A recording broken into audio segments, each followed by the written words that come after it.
یا رسول اللہ صلی اللہ علیہ وسلم کی سنت سے میں ملتا ہوں۔ کوئی آپ کہہ لیجئے وجود ڈھانچہ نہیں ہے کہ جسے ہم کہیں جی یہ اسلامی ریاست ہے۔ دوسرے کا حق مارا جاتا ہے، دوسرے کے ساتھ زیادتی ہوتی ہے۔ اچھا،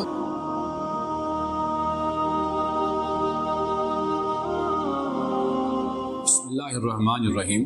ناظرین، آج بڑے ایک اہم موضوع پہ ہم بات کرنے لگے ہیں اور میرے ساتھ شارک ہیں۔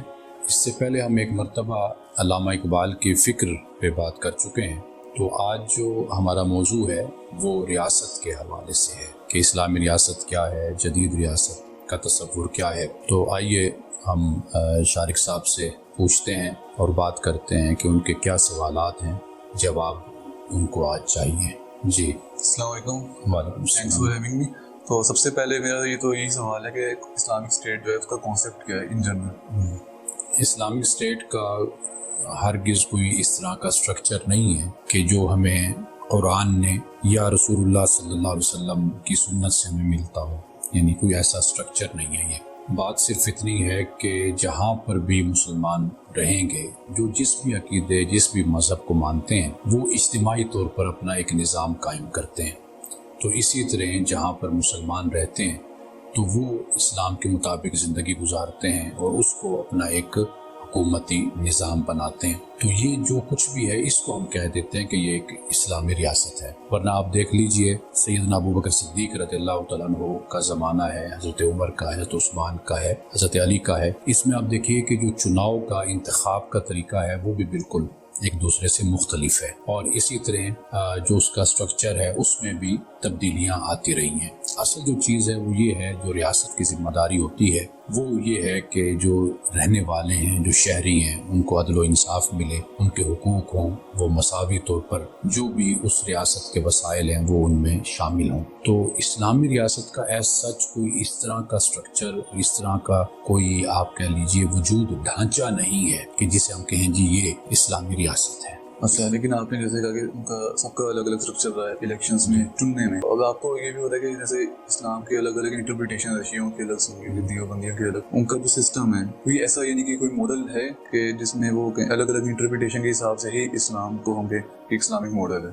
آپ نے پوچھا اسلامی ریاست، وہ میں نے آپ کو جو اصل ماخذ ہے، قرآن ہے، سنت ہے، حدیث ہے، میں نے اس ماخذ سے میں نے آپ کو بتایا کہ ایسی کوئی صورت نہیں ہے کہ مثال کے طور پر دیکھیے کہ آج کی دنیا میں صدارتی نظام ہمارے سامنے ہے، پارلیمانی نظام ہمارے سامنے ہے، یا کوئی اور بھی آپ نظام کہہ لیجئے، وہ ہمارے سامنے دنیا میں اس وقت جو چل رہے ہیں وہ یہی کچھ ہمارے سامنے ہے۔ اس طرح کا کوئی ڈھانچہ اور اس طرح کا کوئی نظام اسلام نے نہیں دیا۔ آپ کسی کو بھی چن سکتے ہیں، یعنی پارلیمانی نظام کو اس لیے زیادہ پسند کیا جاتا ہے یا یہ کہا جاتا ہے کہ یہ جو ڈیموکریسی ہے، جمہوریت ہے، یہ اسلام کے قریب ہے۔ اس لیے قریب ہے کہ قرآن پاک کہتا ہے وَأَمْرُهُمْ شُورَىٰ بَيْنَهُمْ وَشَاوِرْهُمْ فِي الْأَمْرِ، کہ جو معاملات ہے، زندگی ہیں، اپنی سیاسی معاملات ہیں، معاشرتی جو بھی ہیں، وہ باہمی طور پر مل جل کر ان کو حل کرو۔ تو اس کی ایک صورت ہمارے سامنے جو آتی ہے وہ یہی ہے کہ جیسے پارلیمنٹ ہے، کہ اس میں نمائندے جاتے ہیں اور مشورے کے ساتھ اور آپس میں بحث کے بعد ایک قانون بناتے ہیں۔ تو اس لیے کہا جاتا ہے کہ یہ ڈیموکریسی یا یہ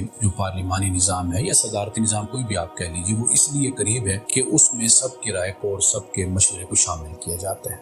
بہتر۔ اچھا، تو جیسے ہر نظام ہوتا ہے، جتنے بھی نظام ہوتے ہیں، جو بھی اسٹیٹس ہوتی ہیں ان کا اپنا نظام ہوتا ہے، تو اسلام کا بھی ایک نظام ہے، جیسے سود حرام ہے، تو یہ بھی سسٹم ہے۔ تو ہم کیسے کہہ سکتے ہیں کہ اسلام کا کوئی دیا ہوا ماڈل نہیں ہے، کیونکہ یہ بھی تو ایک اسٹیٹ کا ہی ماڈل ہوتا ہے نا، کہ جو پالیسیز ہوتی ہیں، اکنامک پالیسی کسی طرح کی بھی۔ ریاست کی جو ذمہ داری ہے نا بنیادی طور پر وہ یہ ہوتی ہے کسی کی حق تلفی نہ ہو، کسی کے ساتھ زیادتی نہ ہو۔ یہ جو آپ نے سود کا حوالہ دیا، یہ در حقیقت ایسا استحصالی نظام بن جاتا ہے کہ جس میں دوسرے کا حق مارا جاتا ہے، دوسرے کے ساتھ زیادتی ہوتی ہے۔ جیسے میں نے شروع میں کہا کہ جب ہم اسلامی ریاست کی بات کرتے ہیں، واضح بات ہے ایک جگہ پر جہاں پر اکثریت میں ایک عقیدے کے، نظریے کے لوگ موجود ہوتے ہیں، تو وہ اپنا اجتماعی جو نظم و ضبط ہوتا ہے، نظام ہوتا ہے، وہ بھی اس کے مطابق بناتے ہیں۔ تو اسلام نے جب سود اور ربا کی بات کی ہے، وہ بھی اسی لیے کی ہے کہ اس میں دوسرے کا حق مارا جاتا ہے، دوسرے کے ساتھ زیادتی ہوتی ہے۔ جس معاملے میں حق تلفی ہوگی، زیادتی ہوگی، وہاں پر وہ کام ناجائز اور خلاف قانون اور حرام ہوگا۔